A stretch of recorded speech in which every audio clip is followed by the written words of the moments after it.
وإذ قال لقمان لابنه وهو يعظه يا بني لا تشرك بالله إن الشرك لظلم عظيم وإذ قال لقمان لابنه وهو يعظه يا بني لا تشرك بالله إن الشرك لظلم عظيم.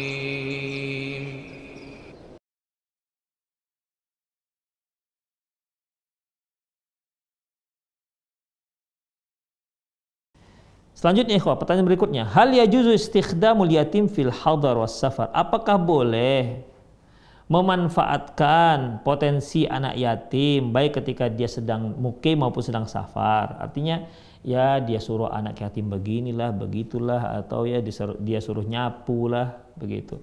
Atau dia suruh bantu-bantu untuk jualan lah. Apakah ini dibolehkan? Jawabannya na'am yajuzu dzalika idza kana salahan lahu. Boleh, ya boleh, manfaatkanlah ya. Boleh apabila memang itu bagus untuk si anak. Ya, misalnya nih diajaklah dia bantu-bantu dagang, berarti kan memberikan dia ilmu bagaimana tentang berdagang. Sekaligus dia untuk mendapatkan pengalaman. Misalnya nih orang tua asuhnya buat buka bengkel mobil misalnya. Boleh dia bawa anak yatimnya. Ya mungkin yang ya tentunya bukan anak yatim yang masih 2 tahun lah ya. Yang sudah bisa bekerja lah, agak usia 10 tahun, 12 tahun, paling tidak untuk ngambil obeng. Nah, ambilkan ayah obeng. Nah, ambilkan ayah tang gitu kan. Mana tahu ayahnya pas lagi di bawah mobil misalnya, boleh digunakan ya. Asalkan memang bagus untuk mereka. Ya, asalkan bagus untuk mereka. Ya tentunya yang bisa mereka lakukan. Janganlah pula tolong bawakan ban dam truk itu ya kan, nggak sanggup dia. Sesuatu yang bisa lah mereka lakukan. Intinya boleh memanfaatkan si anak yatim, boleh memanfaatkan tenaganya, boleh ikhwah, asalkan tidak dalam kategori menzolimi ya. Jadi artinya penggunaan ataupun memanfaatkan tenaga si anak yatim, memanfaatkan bantuannya itu dibolehkan asalkan memang baik untuk si anak tersebut. Wa qad bawwabal Imam Al-Bukhari fi sahihihi baban. Imam Al-Bukhari rahimahullah telah mencantumkan satu bab dalam Sahih Bukharinya, yaitu qala fihi babu istikhdamil yatim fi safar wal hadar idza kana salahan lahu. Kata beliau, bab bolehnya memanfaatkan tenaga anak yatim baik ketika safar maupun ketika hadar. Ketika safar ini begini ikhwah, mungkin kalau dia safar naik mobil misalnya ya, ketika dia safar mungkin dia menyediakan bentang tikar biar kita makan siang misalnya begitu ya. Walaupun baik safar maupun hadar, artinya baik mereka di saat mereka sedang berpergian maupun di saat sedang mereka berada di tempat tinggal mereka, demikian. Dan idza kana salahan lahu, jika memang itu baik untuk mereka. Wa dzakara haditha Anas bin Malik radhiyallahu anhu. Lantas Imam Al-Bukhari mencantumkan hadis Anas bin Malik radhiyallahu anhu, qala, dia berkata, qadima Rasulullah sallallahu alaihi wasallam Madinah laisa lahu khadimun. Ketika Nabi Shallallahu Alaihi Wasallam datang ke Madinah dan beliau tak punya seorang pembantu pun. Fa'akhadha Abu Talhata biyadi, maka datanglah Abu Talhah, dia pegang tanganku. Fantalaqa bihi ila Rasulillah Shallallahu Alaihi Wasallam. Maka Abu Talhah pun memegang tangan Anas bin Malik dan membawanya menghadap Nabi Shallallahu Alaihi Wasallam. Faqal, dan Abu Talhah mengatakan, ya Rasulullah, inna Anasan ghulamun kais. Ya Rasulullah, ini Anas anak yang cerdas. Faliyakhdimak, hendaklah kamu jadikanlah dia sebagai pembantumu. Qala, maka Anas berkata, fakhadimtuhu fi safar wal hadar, maka aku pun melayani beliau baik ketika safar maupun ketika hadar, artinya ketika tidak safar. Ma qala li syai' sana'tuhu lima sana'ta hakadha hadha hakadha. Selama itu aku belum pernah dia beliau belum pernah mengatakan kepadaku setiap apa yang aku lakukan, kenapa kamu melakukan seperti ini? Wala li syai'in lam asna'hu lima lam tasna' hadza hakadha. Dan beliau juga tak pernah mengatakan kepadaku atas sesuatu yang belum kukerjakan, mengapa kamu enggak mengerjakan ini seperti ini? Begitu. Jadi Rasulullah tidak pernah melakukan hal itu, ikhwah. Ya. Hadis ini diriwayatkan oleh Imam Muslim. Ini juga menunjukkan, ikhwah, bahwasanya bagaimana bagaimana akhlak Rasulullah Sallallahu Alaihi Wasallam kepada seorang pembantu.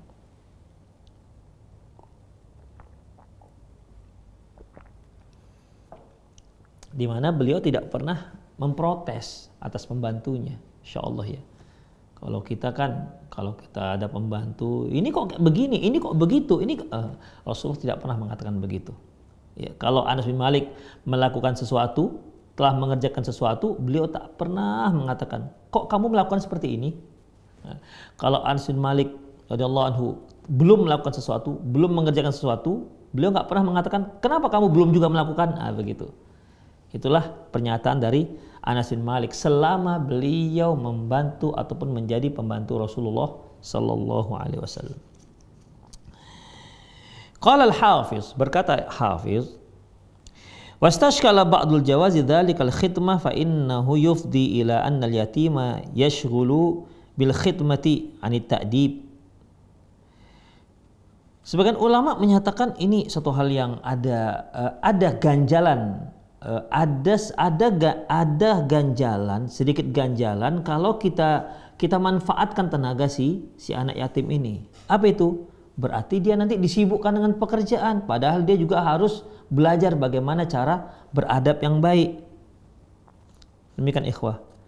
Kemudian wajawabuhu, jawabnya adalah anantiza al-hukmul madhkur min hadzal khabar taqtadi taqyid, bahwasanya kebolehan memanfaatkan, menggunakan tenaga anak yatim ini tentunya ada pengkaitannya.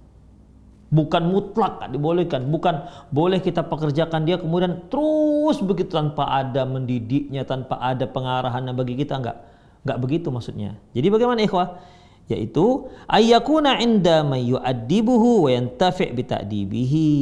Nah, di mana anak ini dimanfaatkan tenaganya oleh orang yang memang di samping memanfaatkan tenaga si yatim, dia juga sekaligus mengajarkan adab bagi si yatim. Anak yatim ini juga belajar adab dari orang yang mempekerjakannya. Dengan demikian ya, si anak yatim punya maslahat besar bekerja dengan orang tersebut. Makanya di sini Imam Al-Bukhari rahimahullah beliau mengatakan idza kana salahan lahu, apabila memang baik untuknya, apabila memang bermaslahat untuknya, ya cocok untuknya. Jadi di samping dia belajar bekerja, dia juga sekaligus belajar akhlak dari orang yang mempekerjakannya. Ya seperti Anas bin Malik, ikhwah. Ya, apa ada orang yang lebih hebat, lebih agung akhlaknya melebihi Rasulullah Sallallahu Alaihi Wasallam? Makanya Abu Tolhah pegang tangan Anas bin Malik, ya, pegang tangan Anas bin Malik, dibawanya kepada Rasulullah. Udah, ya Rasulullah, ini anak cerdas, manfaatkan dia jadi pembantumu. Ya. Demikian Anas bin Malik juga belajar adab dari Rasulullah Sallallahu Alaihi Wasallam. Di samping beliau memberikan khidmatnya kepada Rasulullah, beliau juga sekaligus belajar adab kepada Rasulullah Sallallahu Alaihi Wasallam. Makanya beliau mengatakan, belum pernah Rasulullah mengatakan, kok kamu begini, kok kamu begitu, belum pernah. Itulah yang diceritakan oleh Anas bin Malik selama dia menjadi pembantu Rasulullah Sallallahu Alaihi Wasallam. Pertanyaan selanjutnya, hal yajuzu zakat al-yatimi fil hijr?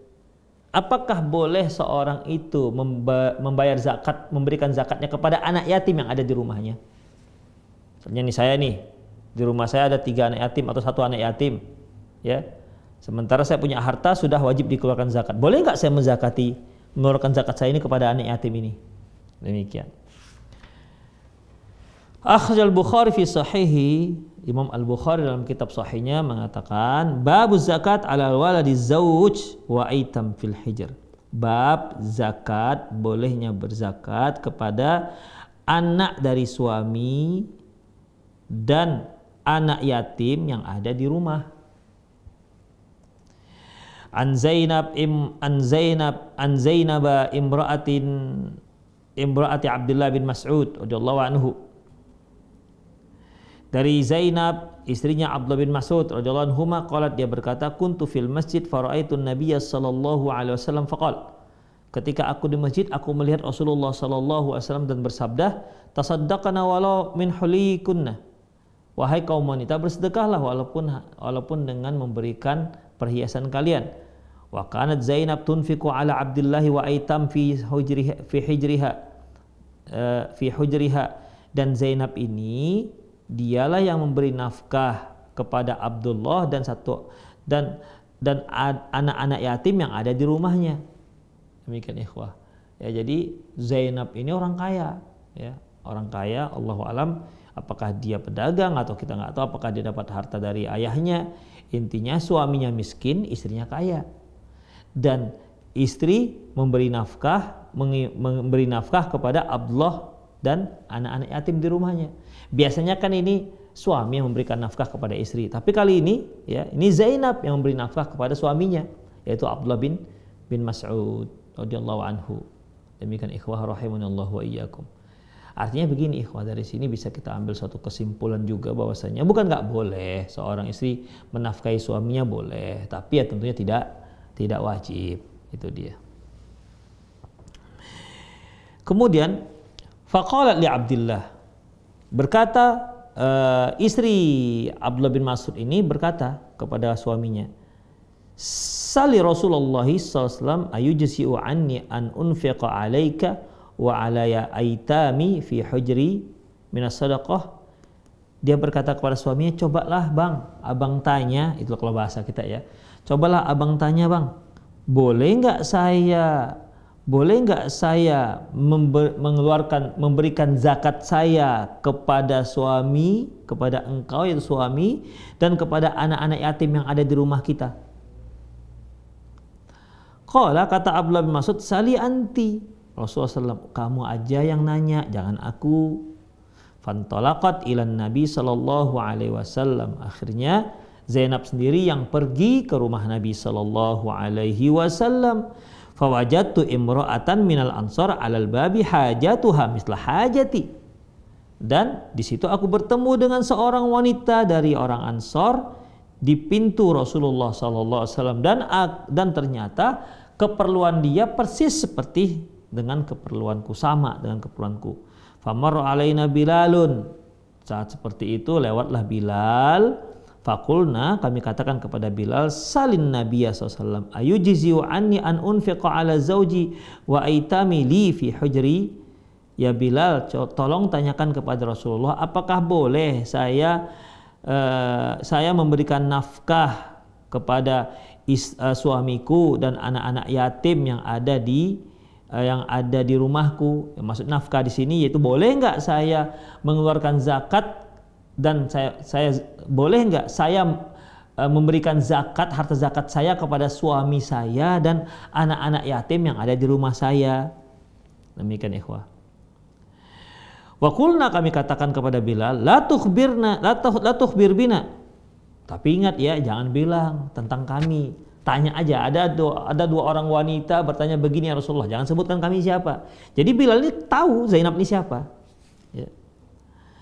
Kemudian fadakhala fasa'alahu, dan masuklah Bilal, dan Bilal pun bertanya tentang pertanyaan yang diajukan oleh Zainab. Ternyata Rasulullah bertanya, man huma, siapa dua wanita tersebut? Qala Zainab, kata Bilal, Zainab ya Rasulullah. Kata Rasulullah, ayu Zayanib, Zainab yang mana? Di Madinah kan banyak yang bernama Zainab. Termasuk anak Rasulullah juga namanya Zainab, ada yang Zainab kan. Makanya beliau katakan ayu Zayanib, Zainab yang mana? Ya nggak mungkin lah di sini Bilal berbohong ya kan. Akhirnya diberitahulah oleh Bilal Zainab yang mana, yaitu imra'atu Abdillah, yaitu istrinya Abdullah bin Mas'ud. Lantas barulah Rasulullah SAW memberikan jawaban, na'am walahuma ajron, bagi wanita, bagi dia, untuk dia dua pahala. Ya. Jadi pertanyaannya kan begini, Zainab mengajukan pertanyaan kepada Rasulullah SAW. Ya Rasulullah, tanyakan ya Bilal, apakah boleh saya mengeluarkan zakat saya untuk suami saya dan anak yatim yang ada di rumah saya? Jawaban Rasulullah, boleh. Bahkan dia dapat 2 pahala.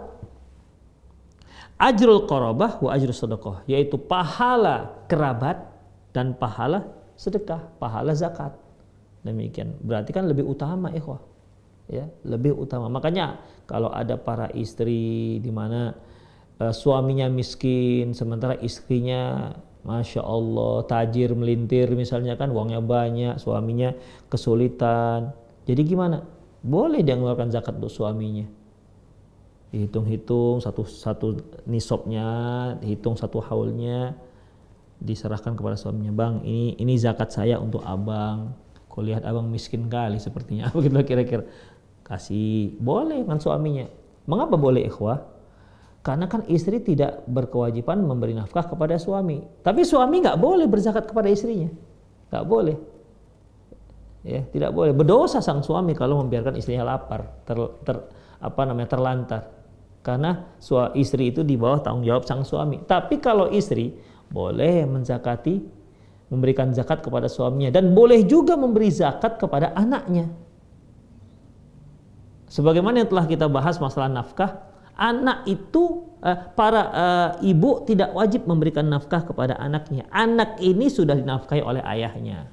Begitu. Ayahnya yang wajib menafkahi si anak. Walaupun si anak ini hidup bersama ibunya, maka dimanapun ayahnya tetap dia wajib untuk mengirimkan nafkah untuk anaknya. Si ibu enggak, si ibu hanya mengelola saja. Dia enggak berkewajiban untuk memberikan nafkah kepada anaknya. Makanya dia boleh mengeluarkan zakat untuk anak kandungnya. Baik, kemudian ikhwah rahimanallah wa iyyakum.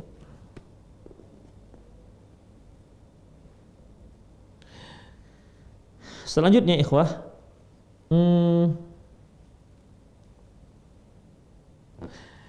hadis diriwayatkan oleh Imam Muslim, akhrajahu Muslim aidan, demikian juga diriwayatkan oleh Imam Muslim. Wa akhrajal Bukhari min hadis Abi Sa'id, demikian juga diriwayatkan hadis dari Abi Sa'id fihi, dalam hadis tersebut anna Nabiy sallallahu alaihi wasallam, bahwasanya Nabi sallallahu alaihi wasallam bersabda, qol zaujuka wa waladuka ahaqqu min sadaqah bihi man tasaddaqta bihi alaihim. Kata Rasulullah, sungguh suamimu dan anakmu lebih berhak terhadap zakat tersebut ketimbang yang lain. Itu dia. Wa qad ikhtalafa al-ulama hal hadhihi sadaqah tatawwu' am wajib. Para ulama berbeda pendapat apakah sedekah ataupun apakah sedekah yang dimaksud dalam hadis ini, kisah ini, yaitu sedekah wajib alias zakat, ataukah sedekah yang sunnah, ya. Warajih ala umum, yang rajih bahwasanya ya umum. Rasulullah nggak membedakan, nggak ada menyebutkan yang wajib nggak boleh, yang sunnah boleh, nggak begitu, ikhwah. Umum, ya, itu umum. Jadi boleh, baik dia sedekah wajib maupun sedekah umum, kedua-duanya. Baik dia sedekah wajib maupun sedekah sunnah. Sedekah wajib itu ya seperti zakat, ya seperti zakat harta, zakat fitrah, boleh. Adapun yang sedekah sunnah ya pemberian nafkah biasa, demikian. Boleh ya. Jadi intinya dibolehkan. Kemudian ikhwah, dalam hadis yang diriwayatkan oleh Imam Bukhari dan Muslim dari hadis Ummu Salamah radhiyallahu anha, qalat, dia berkata, qultu ya Rasulullah, aliya ajrun an unfiqa ala bani Abi Salamah. Ummu Salamah bertanya kepada Rasulullah, ya Rasulullah, apakah aku dapat pahala kalau aku memberi nafkah kepada anak-anaknya Abu Salamah? Ummu Salamah ini kan punya suami namanya Abu Salamah. Abu Salamah meninggal, tewas dalam perang Uhud. Ya. Dan akhirnya Ummu Salamah merawat, mengasuh anak-anak dari Abi Salamah. Anak-anak Abu Salamah ya anak kandung dia, ya. Demikian. Di antaranya siapa ya? Si Salamah ini di antaranya yang kisahnya cukup cukup sedih ketika dia akan hijrah, ketika Abu Salamah akan hijrah ke Madinah, dipisahkan dia dengan istrinya Ummu Salamah. Ummu Salamah juga dipisahkan dengan anaknya itu si Salamah. Demikian ikhwah, ya. Jadi di sini Kata Ummu Salamah, ya Rasulullah, apakah boleh? Apakah saya dapat pahala kalau saya memberikan nafkah, ya? Kalau saya memberikan nafkah untuk anak-anaknya Abu Salamah. Anak Abu Salamah ini ya anak kandung dia. Seperti yang kita katakan tadi, yang wajib untuk memberikan nafkah si anak bukan ibunya tapi ayahnya. Makanya Ummu Salamah bertanya seperti ini. Aku dapat pahala enggak ya Rasulullah kalau seandainya aku memberikan nafkah kepada anak-anaknya Abu Salamah? Kemudian innamahum bani. Kenapa? Karena dia kan anak-anakku juga ya Rasulullah. Nah itu dia. Karena dia kan anak-anakku juga. Faqal, beliau mengatakan, anfiqi alaihim falaka ajrun ma anfaqti alaihim. Silahkan nafkahi dia. Nafkahi mereka. Sungguhnya kamu akan mendapatkan pahala atas nafkah yang kamu berikan. Insyaallah ya. Jadi Masya Allah kaum ibu kalau dia memberikan nafkah kepada anak-anaknya, pahalanya lebih besar ternyata, 2 pahalanya ya. Afwan, pahalanya itu ada 2. Bukan sekedar pahala memberikan nafkah tapi juga pahala kerabat. Dan ternyata besar juga pahala seorang istri memberikan nafkah dan memberikan zakat kepada suaminya yang miskin. Makanya ibu-ibu yang punya harta sementara suaminya miskin, udahlah infaknya ke suami aja, ngapain jauh-jauh kan? Besar lagi pahalanya. Demikian. Nggak usah cari-cari orang lain, ya, nggak usah cari orang lain. Tapi Ustadz nanti suami saya ketagihan akhirnya minta zakat aja. Ya itu pandai-pandai ibu lah kalau seandainya itu terjadi. Demikian. Namun ibu memberikannya itu memiliki 2 pahala, pahala kerabat dan pahala zakat.